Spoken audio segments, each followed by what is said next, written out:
Hello everyone. ഇന്ന് നമ്മൾ discuss ചെയ്യാൻ പോകുന്നത് HRMലെ സെക്കൻഡ് മൊഡ്യൂളിലെ ഹ്യൂമൻ റിസോഴ്സ് പ്ലാനിങ്ങിനെ കുറിച്ചാണ്. HRMന്റെ സെക്കൻഡ് മൊഡ്യൂളിന്റെ പാർട്ട് 1 മുൻപ് അപ്ലോഡ് ചെയ്തിട്ടുണ്ട്. സോ അതിന്റെ കണ്ടിന്യൂവേഷൻ ആണ് ഇത്. അതായത് പ്രൊക്യൂർമെന്റിൽ 3 സ്റ്റെപ്സ് ഉണ്ടെന്ന് പറഞ്ഞു. ഫസ്റ്റ് ജോബ് അനാലിസിസും ജോബ് ഡിസൈനും and second one human resource planning, third one recruitment and selection എന്ന്. അതിലെ ഹ്യൂമൻ റിസോഴ്സ് പ്ലാനിങ്ങിനെ കുറിച്ചാണ് ഇന്ന് നമ്മൾ ഡിസ്കസ് ചെയ്യാൻ പോകുന്നത്. സോ സ്റ്റാർട്ട് ചെയ്യാം.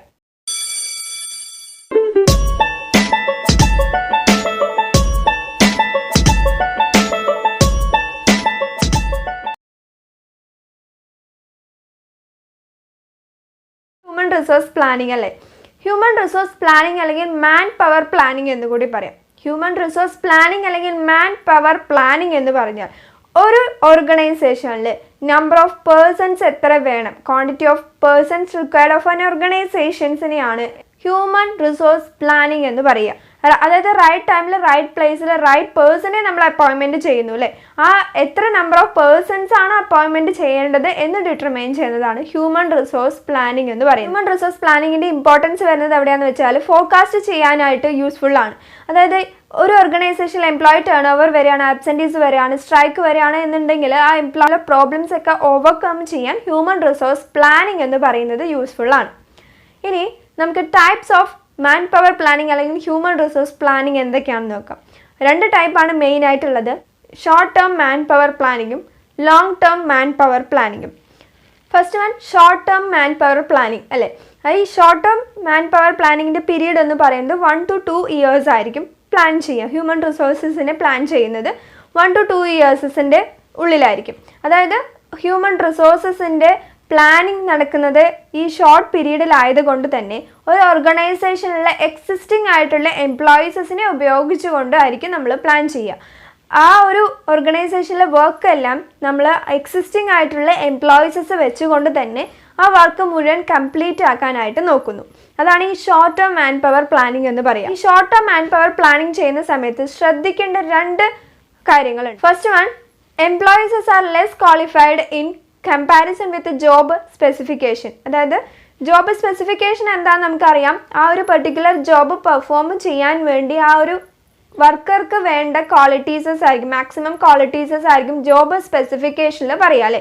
ജോബ് സ്പെസിഫിക്കേഷനുമായിട്ട് കമ്പയർ ചെയ്യുമ്പോൾ നമ്മുടെ വർക്കേഴ്സിൻ്റെ ക്വാളിഫിക്കേഷൻ എന്ന് പറയുന്നത് കുറയുന്ന സിറ്റുവേഷൻ വരികയാണ് എന്നുണ്ടെങ്കിൽ അപ്പോൾ കൺസിഡർ ചെയ്യേണ്ട സ്റ്റെപ്സ് എന്തൊക്കെയാണെന്ന് വെച്ചാൽ, ഫസ്റ്റ് വൺ, പ്രോപ്പർ ട്രെയിനിങ് കൊടുക്കുക. അതുപോലെ തന്നെ ഇപ്പോൾ ഒരു എംപ്ലോയി വർക്ക് ചെയ്യുന്ന ജോബ് എന്ന് പറയുന്ന സാറ്റിസ്ഫാക്ഷൻ ഇല്ല എന്നുണ്ടെങ്കിൽ ആ ഒരു എംപ്ലോയിനെ ഷിഫ്റ്റ് ചെയ്യുക. നെക്സ്റ്റ് ട്രാൻസ്ഫർ ചെയ്യുക. ഒരു എംപ്ലോയിക്ക് അവൈലബിൾ ആയിട്ടുള്ള ജോബ് എന്താണോ ആ ഒരു ജോബ് എന്ന് പറയുന്നതിലേക്ക് ട്രാൻസ്ഫർ ചെയ്യുക. And second one, highly qualified persons in comparison with job specification. Job സ്പെസിഫിക്കേഷൻസിനെ കമ്പയർ ചെയ്യുമ്പോൾ ഹൈലി ക്വാളിഫൈഡ് ആയിട്ടുള്ള പേഴ്സൺസ് ആണ് ഉള്ളതെന്നുണ്ടെങ്കിൽ, അതായത് ആ ഒരു പെർട്ടിക്കുലർ ജോബ് വർക്ക് ചെയ്യാൻ ഇത്ര ക്വാളിറ്റി ഉള്ള പേഴ്സൺ മതി, അതിനേക്കാളും എബിലിറ്റിയും അതിനേക്കാളും സ്കിൽഡും കൂടിയിട്ടുള്ള ഒരു എംപ്ലോയി ആണ് എന്നുണ്ടെങ്കിൽ അപ്പോൾ നമ്മൾ കൺസിഡർ ചെയ്യേണ്ട അല്ലെങ്കിൽ അപ്പോൾ നമ്മൾ ഫോളോ ചെയ്യേണ്ട സ്റ്റെപ്പ് എന്തൊക്കെയാണെന്ന് വെച്ചാൽ, ഫസ്റ്റ് വൺ, ജോബ് എൻലാർജ്മെൻറ്റ് കൊടുക്കുക. അതായത് ആ ഒരു ടൈമിൽ ആ ഒരു പെർട്ടിക്കുലർ എംപ്ലോയിക്ക് കുറച്ചുകൂടി ഡ്യൂട്ടീസസ് എന്ന് പറയുന്നത് എക്സ്ട്രാ പ്രൊവൈഡ് ചെയ്യുക. അതുപോലെ നെക്സ്റ്റ് പറയുന്നത് ആ ജോബ് എന്ന് പറയുന്നത് ചേഞ്ച് ചെയ്യുക, ഒരു പുതിയ ജോബിലേക്ക് എത്തുക. അതുപോലെ ഡ്യൂട്ടീസസ് എന്ന് പറയുന്നത് അസൈൻ ചെയ്ത് കൊടുക്കുക. നെക്സ്റ്റ് വേക്കൻസി ഉണ്ട് എന്നുണ്ടെങ്കിൽ ആ ഹയർ പോസ്റ്റിലേക്ക് പ്രൊമോട്ട് ചെയ്യുക. ഇതൊക്കെയാണ് ഷോർട്ട് ടേമിൽ നമ്മൾ ഹ്യൂമൻ റിസോഴ്സസിനെ പ്ലാൻ ചെയ്യുമ്പോൾ ശ്രദ്ധിക്കേണ്ട കാര്യങ്ങൾ. Next, long term human resource planning. Long term human resource പ്ലാനിങ്ങിൻ്റെ പീരീഡ് എന്ന് പറയുന്നത് 15 years. Long term human resource planning ചെയ്യുന്ന സമയത്ത് ആ ഒരു പ്ലാനിങ്ങിൽ ഇൻവോൾവഡ് ആവേണ്ട എലമെന്റ്സ് എന്തൊക്കെയാണെന്ന് വെച്ചാൽ, first one, projection of man power requirement. അതായത് ഫ്യൂച്ചറിൽ ആവശ്യമായി വരുന്ന ഹ്യൂമൻ റിസോഴ്സസിനെ പ്രെഡിക്റ്റ് ചെയ്യുക, ഒന്ന് ഫോർകാസ്റ്റ് ചെയ്യുക. Long term human resource planning ആണല്ലോ. സോ അതുകൊണ്ട് തന്നെ ഫ്യൂച്ചറിൽ ആവശ്യമായി വരുന്ന ഹ്യൂമൻ റിസോഴ്സസിനെ പ്രെഡിക്റ്റ് ചെയ്യുക. അതായത് ഫ്യൂച്ചറിൽ മാൻ പവറിൻ്റെ റിക്വയർമെൻറ്റ്സ് എത്രയാണ് എന്നത് മുൻകൂട്ടി നമ്മൾ അറിയണം. അതായത് ഫ്യൂച്ചറിൽ മാൻ പവറിൻ്റെ റിക്വയർമെൻറ്റ്സ് എപ്പോഴൊക്കെയായിരിക്കും വരിക? ഒന്ന് റിട്ടയർമെൻറ്റ് ആവുന്ന സമയത്ത്, അല്ലെങ്കിൽ ഡെത്ത് ആവുന്ന സമയത്ത്, റിസൈൻ ചെയ്യുന്ന സമയത്ത്, അബ്സെൻറ്റീസ് വരുന്ന, ടേൺ ഓവർ വരുന്ന സമയത്ത്. അപ്പോൾ ഈ കാര്യങ്ങളൊക്കെ നമ്മൾ കൺസിഡർ ചെയ്യണം. അതിനോടൊപ്പം തന്നെ ഫ്യൂച്ചറിൽ ഓർഗനൈസേഷൻ്റെ എക്സ്പാൻഷനോ ഗ്രോത്തോ വരികയാണെന്നുണ്ടെങ്കിൽ, അതുപോലെ തന്നെ ന്യൂ ടെക്നോളജീസസ് എന്ന് പറയുന്നത് വരികയാണ് എന്നുണ്ടെങ്കിൽ ഇതെല്ലാം തന്നെ കൺസിഡർ ചെയ്യണം ലോങ് ടേം പ്ലാനിങ്ങിൽ. സെക്കൻഡ് എലമെൻറ്റ് എന്ന് പറയുന്നത് stock taking of existing person in the organisation. ഒരു ഓർഗനൈസേഷനിലുള്ള എക്സിസ്റ്റിംഗ് ആയിട്ടുള്ള എംപ്ലോയീസിൻ്റെ ഒരു ലിസ്റ്റ് പ്രിപ്പയർ ചെയ്യുക. അതായത് ആ ഒരു എംപ്ലോയീസിനെയാണ് ഇവിടെ സ്റ്റോക്ക് എന്ന് ഉദ്ദേശിക്കുന്നത്. ആ എംപ്ലോയീസസ് എത്രത്തോളം നമുക്ക് ഫ്യൂച്ചറിൽ യൂസ്ഫുൾ ആണ് എന്ന് നമ്മൾ മെഷർ ചെയ്യുക. അതായത് എംപ്ലോയീസിൻ്റെ ക്വാളിഫിക്കേഷനും എബിലിറ്റിയും സ്കില്ലും മനസ്സിലാക്കിക്കൊണ്ട് ആ ഒരു എംപ്ലോയിനെ എത്രത്തോളം നമുക്ക് ആ ഓർഗനൈസേഷനിൽ യൂസ്ഫുൾ ആണ്, ഫ്യൂച്ചറിൽ എത്രത്തോളം ആ ഒരു എംപ്ലോയീസിൻ്റെ റിക്വയർമെൻറ്റ് വരുന്നുണ്ട് എന്ന് മനസ്സിലാക്കി വയ്ക്കുക. തേർഡ് എലമെൻ്റ് ആണ് റിക്രൂട്ട്മെൻറ്റ് ആൻഡ് സെലക്ഷൻ എന്ന് പറയുന്നത്. നമുക്ക് എത്രത്തോളം എംപ്ലോയീസ് ഉണ്ട് എന്ന് അറിഞ്ഞു കഴിഞ്ഞാൽ നെക്സ്റ്റ് സ്റ്റെപ്പ് എന്ന് പറയുന്നത് റിക്രൂട്ട്മെൻറ്റും സെലക്ഷനും ആണ്. ഇതിനെക്കുറിച്ച് ഡീറ്റെയിൽ ആയിട്ട് നമുക്ക് പഠിക്കാനുണ്ട്. And fourth one, man power development and planning. ഒരു എംപ്ലോയിനെ റിക്രൂട്ട്മെൻറ്റ് ചെയ്ത് കഴിഞ്ഞതിന് ശേഷം ആ ഒരു എംപ്ലോയിൻ്റെ ഡെവലപ്മെൻറ്റ് എന്ന് പറയുന്നത് പ്ലാൻ ചെയ്യുക. അതാണ് ഫോർത്ത് എലമെൻറ്റ് എന്ന് പറയുന്നത്. ഇത്രയുമാണ് long term man power planning എന്ന് പറയുന്നത്. നെക്സ്റ്റ് നമുക്ക് pre requisites of HR planning എന്താണെന്ന് നോക്കാം. അതായത് ഹ്യൂമൻ റിസോഴ്സ് പ്ലാനിങ് ചെയ്യുന്നതിന് മുൻപ്, ആ ഒരു പ്രോസസ്സ് നടക്കുന്നതിന് മുൻപ് ശ്രദ്ധിക്കേണ്ട കുറച്ച് കാര്യങ്ങൾ, കൺസിഡർ ചെയ്യേണ്ട കുറച്ച് ഫീച്ചേഴ്സ് അല്ലെങ്കിൽ ഫാക്ടേഴ്സ് എന്തൊക്കെയാണെന്ന് നോക്കാം. First one, objectives of organisation. അതായത് ഒരു ഓർഗനൈസേഷൻ്റെ ഒബ്ജക്റ്റീവ് എന്തായാലും കൺസിഡർ ചെയ്യണം ഹ്യൂമൻ റിസോഴ്സ് പ്ലാനിങ്ങിന്.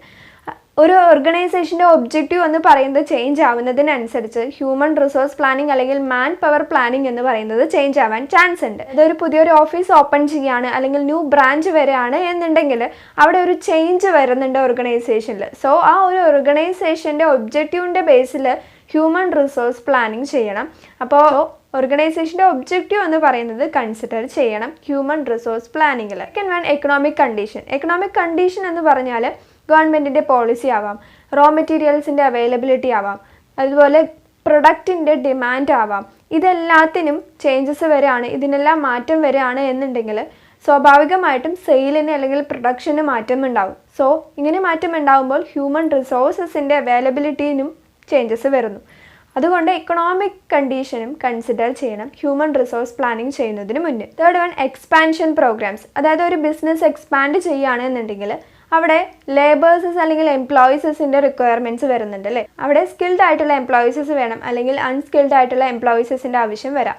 സോ ഇതെല്ലാം തന്നെ ഹ്യൂമൻ റിസോഴ്സ് പ്ലാനിങ് ചെയ്യുന്നതിന് മുൻപ് കൺസിഡർ ചെയ്യണം. Next one, labour turn over rate എന്ന് പറയുന്നത്. ഒരു മാനേജ്മെൻറ്റിന് ലേബർ ടേൺ ഓവർ റേറ്റ് എന്ന് പറയുന്നത് മുൻകൂട്ടി അറിയാണ് ഫ്യൂച്ചറിൽ വരുന്ന ലേബർ ടേൺ ഓവർ എത്രത്തോളം ഉണ്ടാവും എന്ന് മാനേജ്മെൻറ്റിനെ അറിയാണ് എന്നുണ്ടെങ്കിൽ അത് മാൻ പവർ പ്ലാനിങ്ങിനെ സഹായിക്കുന്നുണ്ട്. സോ നെക്സ്റ്റ് ആണ് റെസിഗ്നേഷൻ ആൻഡ് റിട്ടയർമെൻറ്റ് എന്ന് പറയുന്നത്. അതായത് ഒരു ഓർഗനൈസേഷനിലെ എംപ്ലോയീസിൻ്റെ റിട്ടയർമെൻറ്റ് എപ്പോഴൊക്കെ ആയിരിക്കും, അതുപോലെ ചിലപ്പോൾ ആക്സിഡൻ്റലി ഡെത്ത് സംഭവിക്കാം, ആബ്സെൻറ്റീസ് ഉണ്ടാവാം, ടേൺ ഓവർ ഉണ്ടാവാം. ഇതിനെക്കുറിച്ചെല്ലാം ഹ്യൂമൻ റിസോഴ്സ് പ്ലാനിങ് ചെയ്യുന്ന സമയത്ത് കൺസിഡർ ചെയ്യണം. Next, existing man power. അതായത് ഇപ്പോൾ ഓർഗനൈസേഷനിൽ എത്ര എംപ്ലോയീസസ് ഉണ്ട് എന്നതിനെക്കുറിച്ച് മെഷർ ചെയ്ത് വെക്കുക. അത് ഹ്യൂമൻ റിസോഴ്സ് പ്ലാനിങ് ചെയ്യുമ്പോൾ യൂസ്ഫുൾ ആണ്. Next, fixation of planning period. അതായത് നമ്മൾ ഷോർട്ട് ടേം പ്ലാനിങ് ആണോ ചെയ്യുന്നത്, ലോങ് ടേം പ്ലാനിങ് ആണോ ചെയ്യുന്നത്, ആ പീരീഡ് എന്ന് പറയുന്നത് ഫിക്സ് ചെയ്ത് വെക്കണം. Man power standard. അതായത് നമ്മൾ അപ്പോയിൻമെൻറ്റ് ചെയ്യുന്ന കാൻഡിഡേറ്റ്സ് എന്ന് പറയുന്നത് അല്ലെങ്കിൽ സ്റ്റാഫ് എന്ന് പറയുന്നത് ഓവർ സ്റ്റാഫും ആവാൻ പാടില്ല, അതുപോലെ അണ്ടർ സ്റ്റാഫും ആവാൻ പാടില്ല. ഒപ്റ്റിമം ആയിരിക്കണം. എപ്പോഴും എംപ്ലോയീസിൻ്റെ അവൈലബിലിറ്റി എന്ന് പറയുന്നത് ഒപ്റ്റിമം ആയിട്ട് മെയിൻറ്റെയിൻ ചെയ്യുക. അത് ആ ഒരു സ്റ്റാൻഡേർഡ് എന്ന് പറയുന്നത് കൺസിഡർ ചെയ്യണം ഹ്യൂമൻ റിസോഴ്സ് പ്ലാനിങ്ങിന് മുന്നേ. സോ ഇത്രയുമാണ് നമ്മൾ ഹ്യൂമൻ റിസോഴ്സ് പ്ലാനിങ് ചെയ്യുമ്പോൾ കൺസിഡർ ചെയ്യേണ്ട ഫാക്ടേഴ്സ് അല്ലെങ്കിൽ ഫീച്ചേഴ്സ് എന്ന് പറയുന്നത്. Next, process of human resource planning എന്താണെന്ന് നോക്കാം. അതിൽ ഫസ്റ്റ് പ്രോസസ്സ് അല്ലെങ്കിൽ ഫസ്റ്റ് സ്റ്റെപ്പ് എന്ന് പറയുന്നത് preparation of man power inventory ആണ്. മാൻ പവർ ഇൻവെൻട്രി എന്ന് പറഞ്ഞാൽ ഒരു ഓർഗനൈസേഷനിലുള്ള എംപ്ലോയീസിൻ്റെ അസസ്മെൻറ്റ് എന്ന് പറയുന്നത് ഡിറ്റർമൈൻ ചെയ്യുക. അതായത് ആ ഒരു ഓർഗനൈസേഷനിലെ എംപ്ലോയീസിൻ്റെ സ്റ്റോക്ക് എന്ന് പറയുന്നത് അസസ്മെൻറ്റ് ചെയ്യുക എന്നതാണ് ഈ preparation of man power inventory എന്നത്. സ്റ്റാഫിൻ്റെ സ്റ്റോക്ക് എന്ന് പറയുന്നത് ഓവർ സ്റ്റോക്കും ആവാൻ പാടില്ല, അണ്ടർ സ്റ്റോക്കും ആവാൻ പാടില്ല, എപ്പോഴും ഒപ്റ്റിമം ആയിരിക്കണം. ഈ മാൻ പവർ ഇൻവെൻട്രിയിലൂടെ നമ്മൾ ഓരോ എംപ്ലോയീസിനെയും സിസ്റ്റമാറ്റിക് ആയിട്ട് അനലൈസ് ചെയ്യും. അതുപോലെ ഓരോ എംപ്ലോയീസിൻ്റെ ബാക്ക്ഗ്രൗണ്ട് എന്ന് പറയുന്നത് അനലൈസ് ചെയ്യും. അതിനോടൊപ്പം തന്നെ എത്രത്തോളം നമ്മൾ എംപ്ലോയീസിനെ സ്റ്റോക്ക് ചെയ്ത് വെക്കണം എന്നത് അസസ്മെൻറ്റ് ചെയ്യും വേണം. സെക്കൻഡ് സ്റ്റെപ്പാണ് forecasting of man power needs എന്ന് പറയുന്നത്. ഒരു മാൻ പവറിൻ്റെ അല്ലെങ്കിൽ ഹ്യൂമൻ റിസോഴ്സസിൻ്റെ നീഡ്സ് എന്ന് പറയുന്നത് പ്രെഡിക്റ്റ് ചെയ്യുക. നമുക്ക് ഫുൾ പ്രെഡിക്റ്റ് ചെയ്യാനായിട്ട് പറ്റില്ല, പക്ഷെ എന്നാലും ഒരുവിധം പ്രൊഡക്റ്റ് ചെയ്യുക. ഇപ്പോൾ എംപ്ലോയീസിൻ്റെ ടേൺ ഓവർ വരെയാണ്, ആബ്സെൻറ്റീസ് വരെയാണ്, അല്ലെങ്കിൽ ഡെത്ത് സംഭവിക്കുകയാണ്, റിട്ടയർമെൻറ്റ് ആവുകയാണ് എന്ന കണ്ടീഷൻസ് എല്ലാം സിറ്റുവേഷൻസ് എല്ലാം വരുന്ന ടൈമിൽ എംപ്ലോയീസിൻ്റെ ആവശ്യം വരുന്നത്, റിക്വയർമെൻറ്റ്സ് വരുമ്പോൾ അതെന്ന് പറയുന്നത്, ആ നീഡ് എന്ന് പറയുന്നത് ഫോർകാസ്റ്റ് ചെയ്യാം. Third step preparation of man power chart എന്ന് പറയുന്നത്. ഹ്യൂമൻ റിസോഴ്സിൻ്റെ ഒരു ചാർട്ട് എന്ന് പറയുന്നത് ലിസ്റ്റ് ഔട്ട് ചെയ്ത് വെക്കുക. ആ ചാർട്ടിൽ അടങ്ങിയിരിക്കുന്നത് എന്താണെന്ന് വെച്ചാൽ, ഇനി നെക്സ്റ്റ് ഇയറിൽ ആരൊക്കെ റിട്ടയർമെൻറ്റ് ആവും, നെക്സ്റ്റ് ഇയറിൽ ആരൊക്കെയാണ് പ്രൊമോട്ട് ആവുക, ഹയർ പോസ്റ്റിലേക്ക് പ്രൊമോട്ട് ആവുക എന്നതിനെക്കുറിച്ച് ഒരു ലിസ്റ്റ്, ഒരു ചാർട്ട് എന്ന് പറയുന്നത് പ്രിപ്പയർ ചെയ്യുക. Next preparation of man power plans. നമ്മൾ നേരത്തെ പറഞ്ഞിട്ടുണ്ടായിരുന്നു മാൻ പവർ പ്ലാൻ 2 ടൈപ്സ് ആണ്, short term, long term. So ഈ ഷോർട്ട് ടേം പ്ലാനിങ്ങും ലോങ് ടേം പ്ലാനിങ് എന്ന് പറയുന്നത് കണ്ടക്ട് ചെയ്യുക. എംപ്ലോയ്മെൻറ്റ് പ്രോഗ്രാം, അതായത് ഈ റിക്രൂട്ട്മെൻറ്റ്, സെലക്ഷൻ, റീടെൻഷൻ എന്ന് പറയുന്ന ഈ പ്രോഗ്രാംസ് എല്ലാം കണ്ടക്ട് ചെയ്യുക. ഇതാണ് ഹ്യൂമൻ റിസോഴ്സ് പ്ലാനിങ്ങിൻ്റെ പ്രോസസ്സ് എന്ന് പറയുന്നത്. ഇനി മാൻ പവർ ഫോർകാസ്റ്റിംഗ് എന്താണെന്ന് നോക്കാം. മാൻ പവർ ഫോർകാസ്റ്റിംഗ് എന്ന് പറഞ്ഞാൽ, ഫോർകാസ്റ്റിംഗ് എന്ന് പറഞ്ഞാൽ പ്രെഡിക്റ്റ് ചെയ്യുക എന്നതാണ് അല്ലേ. അതായത് ഫ്യൂച്ചറിൽ എത്ര ക്വാണ്ടിറ്റി ഓഫ് പേഴ്സൺസിനാണ് നമുക്ക് ആവശ്യം, അതുപോലെ ഏത് ക്വാളിറ്റി ഉള്ള പേഴ്സൺസിനാണ് ആവശ്യം എന്ന് എസ്റ്റിമേറ്റ് ചെയ്യുന്നതിനെയാണ് മാൻ പവർ ഫോർകാസ്റ്റിംഗ് എന്ന് പറയുന്നത്. ഈ മാൻ പവർ ഫോർകാസ്റ്റിംഗിൽ ടെക്നിക്സസ് ഉണ്ട്. അതായത് മാൻ പവർ ഫോർകാസ്റ്റിംഗ് ചെയ്യുന്നതിന് കുറച്ച് ടെക്നിക്സസ് ഉണ്ട്. അപ്പോൾ മാൻ പവർ ഫോർകാസ്റ്റിംഗ് ടെക്നിക്സസ് എന്തൊക്കെയാണെന്ന് നോക്കാം. 4 ടൈപ്സ് ഓഫ് ടെക്നിക്സസ് ആണുള്ളത്. ഫസ്റ്റ് മാനേജീരിയൽ ജഡ്ജ്മെൻറ്റ്, അതായത് ഒരു ഓർഗനൈസേഷനിലുള്ള മാനേജേഴ്സ് എല്ലാവരും ഒരുമിച്ച് ഇരുന്നു കൊണ്ട് ആ ഒരു ഓർഗനൈസേഷനിൽ ആവശ്യമായിട്ട് വരുന്ന എംപ്ലോയീസസ് ആരൊക്കെയാണ്, എത്ര സ്കിൽസ് റിക്വയർഡ് ആയിട്ടുള്ള പേഴ്സൺസ് വേണം എന്നതിനെക്കുറിച്ച് ഡിസ്കസ് ചെയ്യുകയാണ് എന്നുണ്ടെങ്കിൽ അതിനെയാണ് മാനേജീരിയൽ ജഡ്ജ്മെൻറ്റ് എന്ന് പറയുക. ആ ടെക്നിക്കിലൂടെ നമ്മൾ എന്ത് ചെയ്യുക, ഫോർകാസ്റ്റ് ചെയ്യുക. Second one ratio trend analysis, അതായത് റേഷ്യോൻ്റെ ബേസിൽ മാൻ പവറെ ഫോർകാസ്റ്റ് ചെയ്യുക. റേഷ്യോ എന്ന് ഉദ്ദേശിക്കുന്നത് അറിയാലോ നമുക്ക്, അതായത് എത്ര എംപ്ലോയീസസ് ഉണ്ടോ ആ ഓർഗനൈസേഷനിലെ സെയിൽസ് എത്ര നടക്കുന്നുണ്ട് എന്നതിൻ്റെ, ഈ രണ്ടെണ്ണത്തിൻ്റെയും റേഷ്യോ എടുക്കുക. എന്നിട്ട് അതിൻ്റെ ബേസിൽ മാൻ പവറെ ഫോർകാസ്റ്റ് ചെയ്യുക. അതായത് നമ്പർ ഓഫ് എംപ്ലോയീസസ് അല്ലെങ്കിൽ number of workers divided by sales in organisation എന്നതിൻ്റെ റേഷ്യോ എടുക്കുക. റേഷ്യോൻ്റെ ബേസിൽ ഫോർകാസ്റ്റ് ചെയ്യുന്നതിനെയാണ് റേഷ്യോ ട്രെൻഡ് അനാലിസിസ് ടെക്നിക്ക് എന്ന് പറയുക. Third one work study method, അതായത് ഒരു വർക്ക് കംപ്ലീറ്റ് ആക്കാൻ വേണ്ടിയിട്ട് വരുന്ന ടൈം അല്ലെങ്കിൽ മോഷനെ കുറിച്ച് സ്റ്റഡി ചെയ്ത് അത് അനലൈസ് ചെയ്യുന്ന ഒരു ടെക്നിക്കാണ് വർക്ക് സ്റ്റഡി മെത്തേഡ് എന്ന് പറയുന്നത്. അതായത് ഒരു വർക്ക് കംപ്ലീറ്റ് ആക്കാൻ വേണ്ടി നമുക്ക് എത്രത്തോളം ടൈം വേണം, എത്രത്തോളം എംപ്ലോയി ആവശ്യമുണ്ട് എന്നത് നമ്മൾ കണ്ടെത്തുന്നത് ഫോർകാസ്റ്റ് ചെയ്യുക. നെക്സ്റ്റ് ജോബ് ഇവാലുവേഷൻ എന്താണെന്ന് നോക്കാം. അതായത് ഹ്യൂമൻ റിസോഴ്സ് പ്ലാനിങ് കഴിഞ്ഞതിന് ശേഷം നമ്മൾ ജോബ് ഇവാലുവേഷൻ ചെയ്യുകയാണ്. ജോബ് ഇവാലുവേഷൻ എന്ന് പറഞ്ഞാൽ ഒരു ജോബിൻ്റെ വെർത്ത് എത്രത്തോളം ഉണ്ടെന്ന് സിസ്റ്റമാറ്റിക്കലി ഡിറ്റർമൈൻ ചെയ്യുകയാണ് എന്നുണ്ടെങ്കിൽ, അതായത് സിസ്റ്റമാറ്റിക്കലി മെഷർ ചെയ്യുകയാണ് എന്നുണ്ടെങ്കിൽ അതാണ് ജോബ് ഇവാലുവേഷൻ എന്ന് പറയാം. അതായത് ഒരു ഡെഫിനിഷൻ നോക്കാം.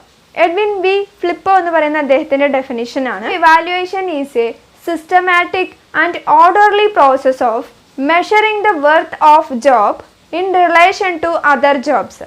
അതായത് ഒരു ജോബിനെ വേറൊരു ജോബുമായിട്ട് റിലേറ്റ് ചെയ്തുകൊണ്ട് ആ ഒരു ജോബിൻ്റെ വെർത്ത് എത്രത്തോളം ഉണ്ടെന്ന് മെഷർ ചെയ്യുന്നു സിസ്റ്റമാറ്റിക്കലി. അതിനെയാണ് ജോബ് ഇവാലുവേഷൻ എന്ന് പറയുന്നത്.